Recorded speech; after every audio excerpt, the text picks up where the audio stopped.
টলিপাড়ে যেমন একের পর এক সম্পর্ক ভাঙছে, তেমনি একাধিক সম্পর্ক গড়ে উঠছে। ছোট পর্দার জনপ্রিয় অভিনেতা হলেন ঋত্বিক মুখার্জি। প্রথমা কাদম্বিনী ধারাবাহিকটি দিয়ে অভিনয় শুরু করলেও এই পথ যদি না শেষ হয় ও মন দিতে চাই ধারাবাহিকে প্রধান চরিত্রের মাধ্যমে তিনি সর্বাধিক জনপ্রিয়তা পান। মন দিতে চাই ধারাবাহিকে তার বিপরীতে ছিলেন অভিনেত্রী অরুণিমা হালদার। আর পর্দায় অরুণিমা দিদি দোয়েলের চরিত্রে অভিনয় করতে দেখা যায় অভিনেত্রী শ্রীতমা মিত্রকে।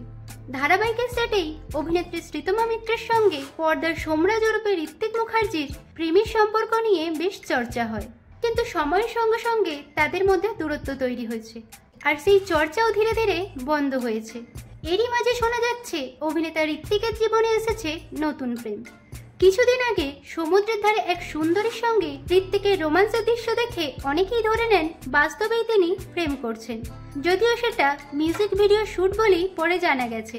তবে তাদের একসঙ্গে ছবি শেয়ার, জন্মদিনে কাপিল ছবিতে একে অপরকে শুভেচ্ছা জানানো দেখে বাস্তবেই তারা প্রেম করছেন এমনটাই গুঞ্জন উঠেছে। অভিনেতার সঙ্গে যে সুন্দরীকে নিয়ে এত চর্চা, তিনিও সোশ্যাল মিডিয়ায় বেশ পরিচিত মুখ। তিনি হলেন দিশা দাস। দিশা একজন কন্টেন্ট ক্রিয়েটার। সোশ্যাল মিডিয়ায় তার ফলোয়ার সংখ্যা প্রায় 5 লক্ষেরও বেশি। তবে এই প্রেমের সম্পর্ক নিয়ে তাদের দুজনের কেউই এখনো সেভাবে কিছু জানাননি। তো বন্ধুরা, এই নতুন জুটিকে আপনাদের কেমন লাগছে কমেন্টে জানান। বাংলা বিনোদন জগতের এরকম অন্যান্য খবর পেতে চ্যানেলকে সাবস্ক্রাইব করে বেল আইকনে ক্লিক করে রাখুন।